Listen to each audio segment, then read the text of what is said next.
Folks, this is Tom Opre, your host to the podcast where we ask the tough questions regarding man's impact on the world's wildlife. Raw and unfiltered, we strive to help you fully understand the real issues at hand. Our goal, ensuring the world's wildlife and wildlife habitat exists forever. Stay tuned for another edition of Shepherds of the Wild. Explain to me what's happening politically on the ground. 59 or earlier, as I describe, and then there was the winds of change were sweeping Africa, so we were increasingly involved in what was to become, for me, 20 years of war, from the first shots I saw fired in anger until I was out of the army. So picture all these activities and more we haven't talked about, of me going into Parliament and leading two political parties to try to do something about this. So I was also in the military. So I would be one day in this very country here. You can look just behind me, there are rounds of ammunition, mortars that we're still picking up. We fought over this land. So I was doing that. I was also trying to do my scientific work.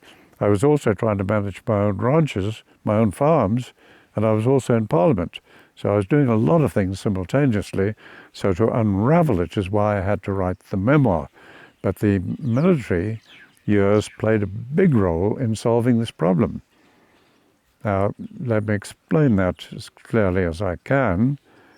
There is a man, Liebenberg, who wrote a book tracking the origin of science. I believe he's correct. What we call science today, where did it originate? It originated before we had a single scientist, because every domesticated plant, every domesticated animal we have, the complicated breeding, all of that was developed before there was a single school, university, scientist, by simple people, observing, discussing, sitting around campfires, etc. And the origin of that began with tracking, because science is logical, science is observation, interpretation, and that's what people did for thousands of years. And if you couldn't track well, if you made the wrong conclusions from the clues, you or your family died. It was very brutal. Now, I, in this country, was training trackers, commanding a tracker combat unit. So I spent thousands of hours of my life tracking people, not only tracking game in the game department, but tracking humans and hunting humans who can shoot back, which makes it difficult. So if you're tracking, you're observing clues. You've got to make deductions. It is science. And so here I had this unbelievable opportunity. Nobody had ever had that in the world, as far as I know, where a trained ecologist trying to solve this problem spends all this period of his life tracking in an army. It was an incredible learning period. And during that, I was beginning to be able to break through, because in this very country we're in now, we would be tracking people, and one day tracking would be easy. Another day tracking would be more difficult, etc. I would be spending sleepless nights. You couldn't light a fire. You don't know where the enemy is. So you're just lying in the rain or the bush with your rifle in the night. You spend a lot of sleepless time. And I'm thinking to myself as a scientist, why was it easy today? Why was it difficult 2 days ago? Why 2 days ago were we seeing mostly tracks? Why today did we see almost no tracks when we tracked these people? All we saw was bent vegetation or color change in the grass or broken spider webs. We didn't see any tracks. So what's the difference? We're tracking on the same soils. We're tracking in the same vegetation.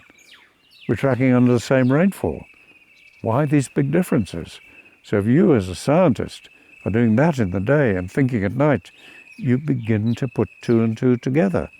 And I realized, oh my goodness, how difficult or easy the tracking is depends on the management of the land. If we're tracking through a national park, we have certain conditions. If we're tracking through a communal area in the community, we're agro-pastoralists, we have totally different tracking conditions. If we're traveling through a commercial ranch, we have totally different tracking conditions on the same soil, same rainfall. So the big difference here is the management. So that was incredible training for me. And I don't know of any human who was given that opportunity. So how difficult was it to do what you did back then? I mean, sleeping outside in the rain. Sorry, I can't hear you. How difficult was it back then for you? I mean, you're sleeping out in the rain with a rifle underneath the tree, in the mud. I mean, what was that? What was your life like? I mean, of course, you're raising a family too, right? And you guys had your farm out here. You're worried about their safety. Yeah. Well, for someone who didn't live in that time period, what was it like? Well, it was different from different people all over the country. For me, I describe it in the memoir. It was very difficult. My main home was 30 miles that way, where I had just short of 50,000 acres that I was managing with wildlife and intending. I'd willed it back to the nation as a national park, and I only bought this land to put my staff on. Because in those days, if you were a white in this country like me, and you were managing land like that, you employed people. And so you employed men, but you didn't want them not to have their wives and families. So their wives and families would come and you'd employ them. And then with several wives and family, you would need a school. And then you would need a store so they could buy stuff cheaply and not have to go. So you'd buy it wholesale and make it available to them. And I didn't want that developing on what was to be a future national park in my mind. And so I bought this property just to put my staff on, so that on a Monday morning I could move the men in there to work and Friday move them out. So I lived very remote.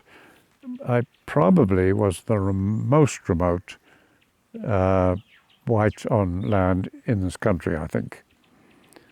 Now, I gave an opportunity to one of my sergeants who was trying to make a living capturing game, darting game, etc., for the game farming that was developing. And so I saw him struggling, and I said, look, if you like, you can come and live on my land, because you'll relieve me of the need to shoot animals to get income. I don't want to do that. And so he came and lived on my land near me, and just built a bush camp, much like I have here. And we were very remote. And most remote, almost all remote farms were surrounded by big fencing, security fencing, lights that came on, alarms that came on, radios to connect with the police or the army as instantly as they could. For me to do that here was just a joke. Where the hell would I get the power? And who would I call? Who would I radio? For anybody to reach me where I lived, it would take hours. So Hans and I talked about it, and I just said, we're going to look after ourselves. And so we did. And we had a drill for our children, and we, if one of us wasn't there, we would take the women and children out, etc. And that's how we lived. Yeah, so I was lucky to survive it all. So for people that don't understand what that Civil War was, could you explain to me what the Rhodesian Civil War was? Why did it occur, and what were the outcomes? All civil wars are messy. So it's easy to see why people couldn't understand what was going on. Basically, it was about political power. And logically, this country should have had and would have had the bulk of the political power passed to the black population. Rhodes intended that. Our early prime ministers knew that. Huggins, I grew up with that, etc. Then we got a new political party in that didn't believe that and believed it should be white rule. And so really it began with that struggle. Now, initially, it was mostly black political parties killing each other.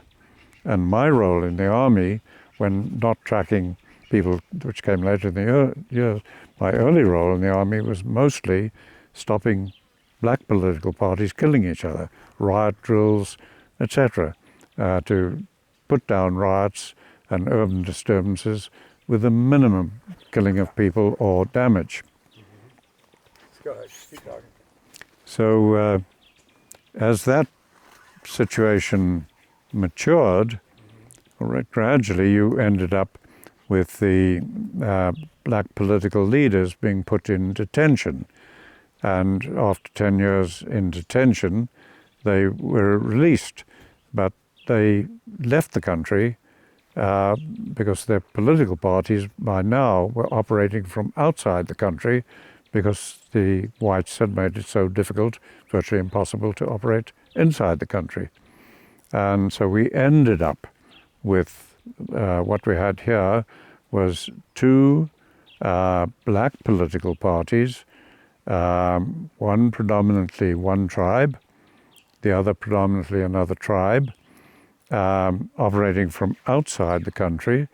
And then when guerrilla wars start, they are extensions of politics where the people who have no power, no army, how do they make any progress?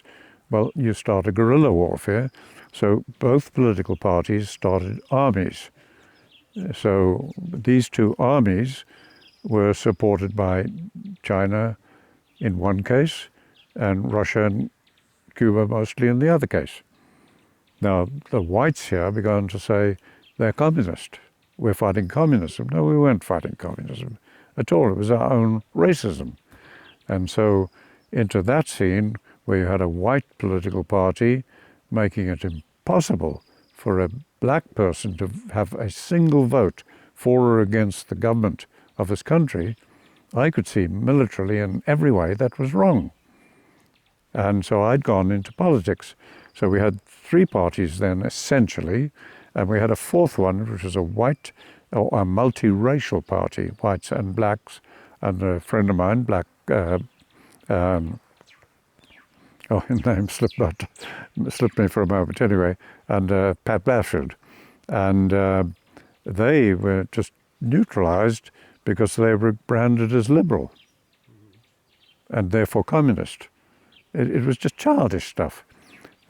Anyway, so I eventually went into politics as an angry young army officer, believing that we were a self-inflicted defeat militarily and politically. And so Fraser Darling had predicted that in 1960 when he told me to shut up that night. And I said I wouldn't shut up. He said, you only have two options. I said, what are they?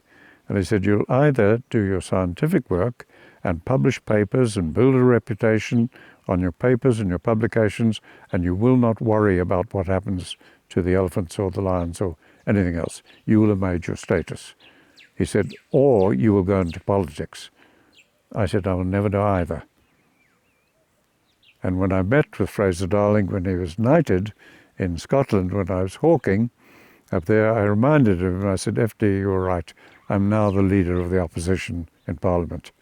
So that's why I eventually had to go into Parliament. So in the latter stages, towards the end of the war, we essentially had four political parties, three armies. So we had two black parties that were tribally based, and they each had an army, and one, as I said, was funded by Russia and Cuba mainly, the other by China, because Western powers wouldn't fund them. And then we had the governing party of Ian Smith that was based on there'll be white rule for 1,000 years, which was ridiculous. And that had command of the Rhodesian army, of which I was an officer in it, fighting. So, and then the multiracial party had been killed. As liberal, communist, it had faded into non-existence. So then I had joined the governing party to learn how they operated penetrated them. And then when I understood how they operated, I crossed the floor and formed a party, Rhodesia Party. Now that I formed as a white party that could not be branded. Couldn't be branded multiracial, couldn't be branded liberal, couldn't be branded right, conservative, whatever, just seeking good governance. So there we are. We've got 4 political parties, 3 armies in a war. It gets very confusing. But I do describe that in the memoir and what that led to. So the war's over with. You have new country, new countries, Northern Rhodesia, Southern Rhodesia now. Sorry, Now you have Zimbabwe and Zambia, of course, over that period of time, right? Well, you had Northern and Southern Rhodesia, and then when Northern Rhodesia was granted independence, it became Zambia, so there was no longer a Northern Rhodesia, and this that had always been called Southern Rhodesia, that was self-governing. That was colonial rule. Yeah. This was self-governing. So this now reverted to just being Rhodesia. But then Mugabe, 78, 70, well, you have the civil war, you have the war on going down here too. Well, there was no war up there. Yeah. There was political negotiation with the British and they granted independence. Now, when that happened, this country was independent. As I said earlier, we were the first country, along with Britain, to declare war on Germany. Huggins was the longest serving prime minister, as far as I know, in history of the Commonwealth. That's a man I grew up in. All right, so all that had now changed. Now we were independent, and all we had to do was keep governing ourselves, because by convention, Britain didn't control us. We were independent. But Smith, the leader who had taken over, the racist who had taken over, that piqued his pride. And he said, no, if Zambia, Malawi, as Nyasaland had become, can have their full independence, we're going to have demand ours. They called it UDI. We didn't need it. By doing that, we lost our independence, because Britain governs by convention. Now we had broken convention, and now Britain led the world in sanctions against us. We were doomed from that day on. We lost our independence in declaring it. Now, had we just kept our independence like that, and had we then sat with all of our people, our black political leaders of the parties, our chiefs, we were a kaleidoscopic nation here, 14 languages, I think it was, spoken. If we had just sat then and resolved our own problems and how we wanted to govern ourselves, we never would have fought this war. We brought it on ourselves. Yeah, well, and just one more thing on the war side of things. You talk about just some of the pushback you get from the academic world in the modern days that you've received over the years.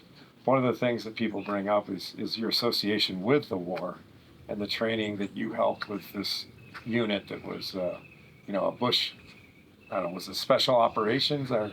Really, what was it? Why did you do it? And where were the outcomes? That is complicated to explain, and it is explained in the memoir if anybody wants to follow through. But what I realized was that our role in the army, as officers in the army, was we were killing our own people. We didn't have a foreign enemy. So we're killing ourselves. And that can only be resolved politically. There's no other way. So we in the army, what's our role? Well, our role is to be a friend of all the people and just contain the situation and let the politicians sort it out. But I saw increasingly that our military success in containing the situation was leading to Ian Smith's increasing arrogance and saying we were winning. No, you cannot win this militarily. So that's what was developing here, and many people, yes, criticized me for my military role because they have no idea what I was thinking and what I was doing. So in our army, I was eventually able to persuade the generals to let me train elements of our army special forces to counter guerrilla warfare with minimum harm, minimum damage, etc.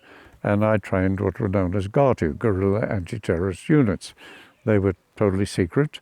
They were black and white, mostly black. And I trained their officers, etc., in secret. And then the police and the army couldn't work together, so they broke apart, and all that's explained. It became more complicated. But for any outsider, just looking at me as an officer in the army, yes, I can see why they say, well, that man's bad. They didn't realize that within the army, I was trying to get our army to be neutral virtually, friends of the people. In my own unit, when I commanded the Tracker Combat Unit, in my own unit it was just standard. If any man burnt a village, if any man abused a woman, a child, anything, he'd be out. It was absolutely unacceptable. It wasn't in other units.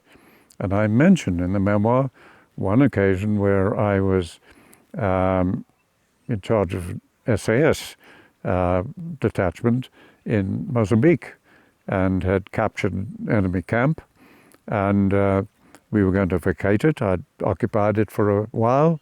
We had their huts in the bush, etc. Some of their equipment was around, and then we were going to vacate it, and the SAS sergeant came to me and said, "Sir, can we booby trap the camp before we leave it?" And I simply said to him, "Can you guarantee me that your booby trap will not kill a woman?" He said, "No, sir." Can you guarantee me your booby trap will not kill a child?" He said, "No, sir." I said, "No booby traps, none." And instead, I got a signal pad and wrote a letter on it by hand to the commander of the enemy camp for when he came back, and said, "Thank you for your hospitality. I enjoyed it, the cleanliness of your camp, etc. I hope we meet in better times." I signed it, and I pegged it to the door with a bayonet and left. No booby trap. That's how we should have been fighting. So the war's over with. Lots of new things are going on here. You obviously had to go into exile at certain times. Explain, what was that all about? I never wanted to leave this country. I never would have left this country. But as the war got on, and as I was opposing it, you will remember a time when the Heritage Foundation, right-wing organizations, my Republican friends, nearly all my friends here were Republicans that came from America, they arranged for Ian Smith to go to America against the wishes of the State Department, and he went with Satory to plead with America to back a pseudo-government that he was bringing in under a fellow called Bishop Muzorewa. I knew that would lead to escalation of the war, another Vietnam, that would lead to involvement of the U.S. Army. We were running out of manpower. Our government was claiming they were winning the war. They were talking about how many terrorists we killed in a year, 2 years, sorry, they claimed. And I simply pointed out in public, that's the number of them were killed in 2 years. Here's how quickly they replaced that. 6 hours, that was replaced in 6 hours with their birth rate. I said, who's winning?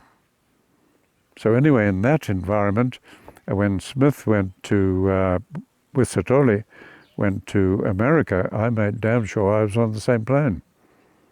And I got two of my vice presidents over. I traded a Rhodesian flag with Bill Tilney and the American embassy to give me visas and visas for my two men to follow. And I was on the same plane as Smith. Now, when I got to America, he was spouting his stuff, and I started to try to speak to the media, and I just got brushed off. Everybody I phoned, "Oh yes, that's interesting, we'll call you back." And I accidentally hit on the BBC in the phone book, realized, oh my God, of course they'll be here. So I phoned the BBC, and their reporter immediately said, "Good God, where are you?" And I said, "I was here in Washington." He said, "How the hell did we know that?" And within half an hour, he was in my hotel room. interviewing me. And I asked him, what's the problem in America? I'm trying to speak to the American people through the media, and I just get brushed off. And I said, I know you don't enter into politics, but I'm just asking as a human being, please explain that to me. And he said, Allan, in America, people want it simple. There are the good guys, they're white, and they're anti-communist. There are the bad guys, they're black, and they're communist. You've come to this country, and you are a white guy. How the hell do we explain you? You're anti-communist, you're a white guy. They said, it'll take longer to explain to the American public who you are and what your significance is. You're not going to get an interview. We did eventually get one, and I printed it in the memoir. So with that in mind, I then focused on, forget the media, let me focus on the Heritage Foundation. Yeah. So I sought a meeting with them, and they kindly granted it, and we sat with them. I don't remember the gentleman's name, but he was an ex-American general who chaired the meeting. And my first question to him was, I said, can we, before we discuss this, can we just establish at what point will the American Army be involved? And he said, no question, we would never be involved. Yeah. And I said, well, then can we talk sense? Yeah. Because everything you are promoting in bringing Smith here involves the American Army having to be involved. I said, we're running out of manpower, etc., etc. I explained it all to him, and I said, you're encouraging us to keep fighting for racism. Yeah. And so we had a very constructive meeting. So when that was over, I sent my two vice presidents back to the country to report to the party. I still had work to do, and I spoke to some State Department people about my big concern, which was there was going to be more killing at the end of the war. And then I went via London, spoke to the Foreign Office officials in similar way, and basically I was brushed off. And by the time I got home, and my wife met me at the airport, and we drove to our Salisbury home, as it was, the capital, there were big posters along the street, lining the street as I drove home, try Savory for treason, etc. Yeah. Tell me about early life and the history of Rhodesia. Just kind of give me a synopsis of what it was like in those early days when you were here, because it was a very new country when you were born. The country, southern Rhodesia at the time, yes, was about 30 years or whatever. No, it was less. 15 years, I think, old as official country at the time I was born. So, yeah, it was early days. So what was it like growing up in that time period? Well, we grew up in, for me, in a war, Second World War, because I was born in 1935. So while I was a kid, the war came on. Both my parents were in the army. The government we grew up under was very paternalistic. This is all stuff I didn't understand till later in my life. Because remember, it was a very young country, colonial country, but it was unusual in that this country was financed by Cecil John Rhodes. And unlike northern Rhodesia and the countries surrounding us that were colonies of various sorts, they were officially run from London, whereas here we were self-governing from a very early age. In fact, this country, the Prime Minister that I grew up under was the longest serving Prime Minister in the Commonwealth, I believe, Huggins. And so it was, I could only describe it as paternalistic.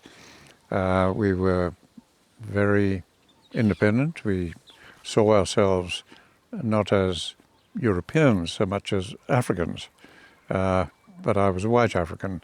And in this country, we had a kaleidoscopic picture of there are 14 languages, I think, spoken in the country, some dominant ones, of course. So I was growing up in this very young country where we were trying to develop a modern nation state. very early days, and being financed by roads, they were very short of money. So our main roads, as we would call them, or highways, were just two narrow strips of tar, and all the bridges were just low-level concrete drifts. So when we traveled, when I was a child, it was normal to travel with a pack of cards, a bottle of whiskey, whatever the adults took, because you could be stranded on the highway for a week between two rivers coming up. And so people got to know that you're just there, and you mix with the other people and entertain yourselves. So it's very different from what we see today. I don't know how else to describe that, but yeah. So today, though, when people think back to Rhodesia, they think about it in terms of racism, colonial power. From your experience, what's the real history in terms of race and power in Rhodesia? That's such a broad question, Tom. I've tried to answer it in my memoir. And as you see, that was very difficult to write because it took me so long to sort it out in my own mind. When you're the fish in the bowl, it's hard to see the water around you. And so it took the better part of my life to understand it. Growing up in a school here, as we did, very, very Victorian almost. I realized the school that I went to, the main emphasis wasn't so much on academic learning as character building. But I couldn't see that at the time and could later. And then in this environment I was growing up, as I described, it was paternalistic. And many people would call that very bad racism today. But they're judging by today's standards, not the standards of the time. Because to take one example, the government of the day was trying to build a nation out of this, where less than something like 40 years before I was born, they were still trading people, ivory and gold. So short time before I was born, slavery was stopped here, whereas Britain and America had stopped it, or tried to stop it completely on the west coast of Africa and the trade, and in North America. But most people don't realize it had continued on the east coast of Africa. And as far as I know, and I believe I'm correct, the last defeat of the slave traders, it's a trade. People are trading their own people through intermediaries.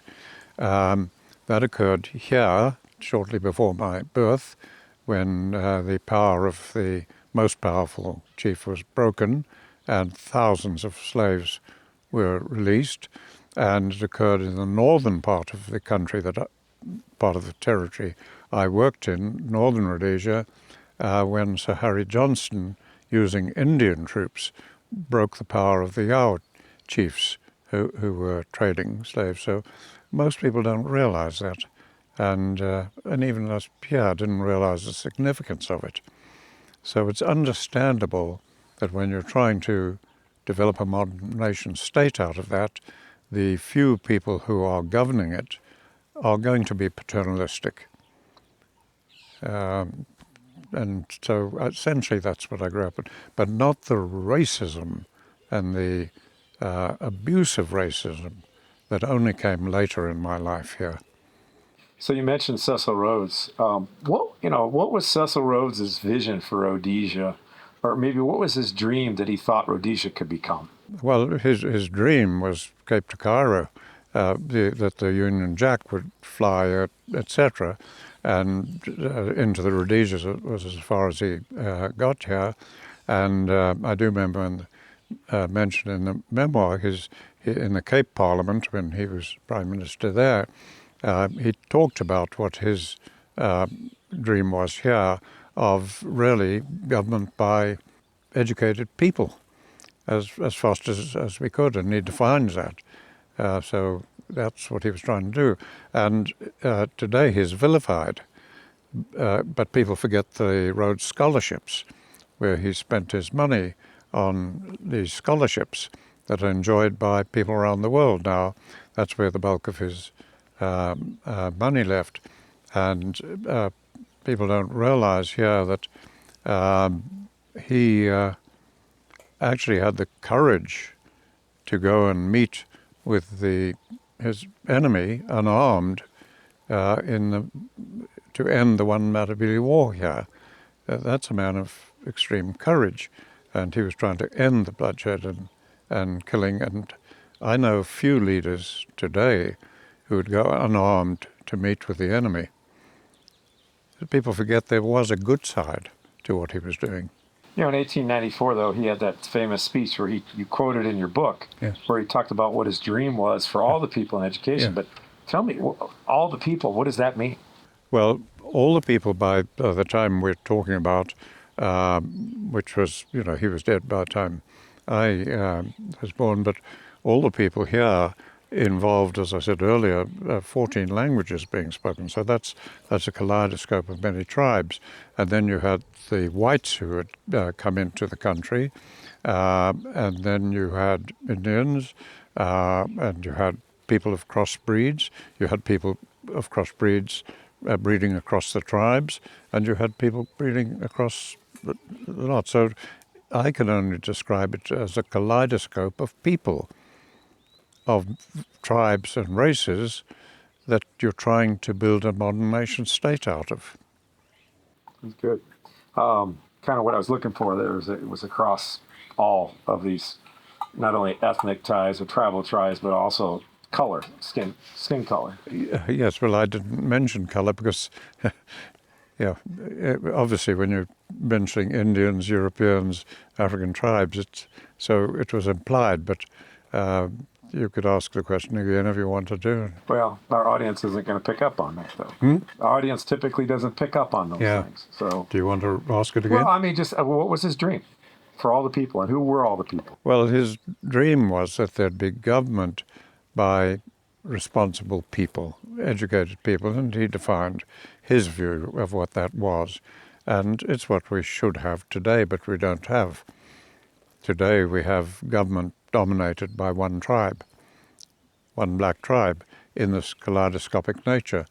And in the memoir, I talk about how I could foresee what was coming, and in our need towards the end of the war to come together and resolve this, all of us, how if we didn't do that, we would shift automatically to a government dominated by one black tribe. And that if that happened, the other black tribe that was high in numbers would be slaughtered. And in fact, we had killed about 30,000 of ourselves because it was a civil war. We weren't fighting a foreign enemy. And then when the war did end at Lancaster House Conference, I describe how the moderate people just seeking good governance were wiped out. And so we weren't there. And so we got what I predicted. And then following the end of the war, another 20,000 people were killed, bodies thrown down mine shafts, etc. There's all evidence of all that. And to me, that's one of my failures, because I could see that coming so clearly. And I tried to convince the British and the American governments, and in Cornwall, the leader of the Ndebele party and army, but they didn't believe me. So a lot of people don't understand what the Rhodesian Civil War was. What was it? Why did it come about? And what was your part in it? Well, the Rhodesian Civil War was a civil war, and civil wars get murky. So at the peak of it, by that stage, we had essentially 4 parties in the field and 3 armies, all Rhodesians or Zimbabweans fighting.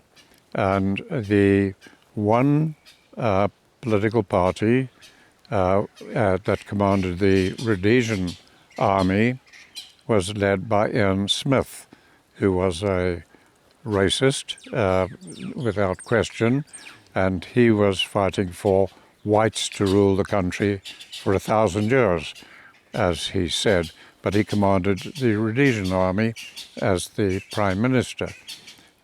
And then you had, opposing that, an army and a political party led by Nkomo, which was essentially Ndebele, or Matabeles, as many people called them, and their army was supported by Russia and Cuba, because Western powers wouldn't, and they were essentially Ndebeles.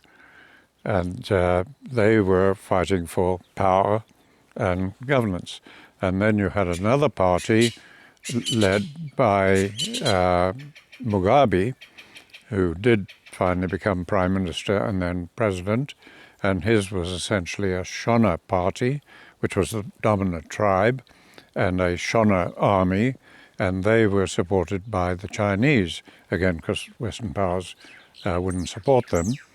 And then you had the party I led, two parties, one initially and then an amalgamation of all the parties in opposition, and we were like kittens mewing in the distance.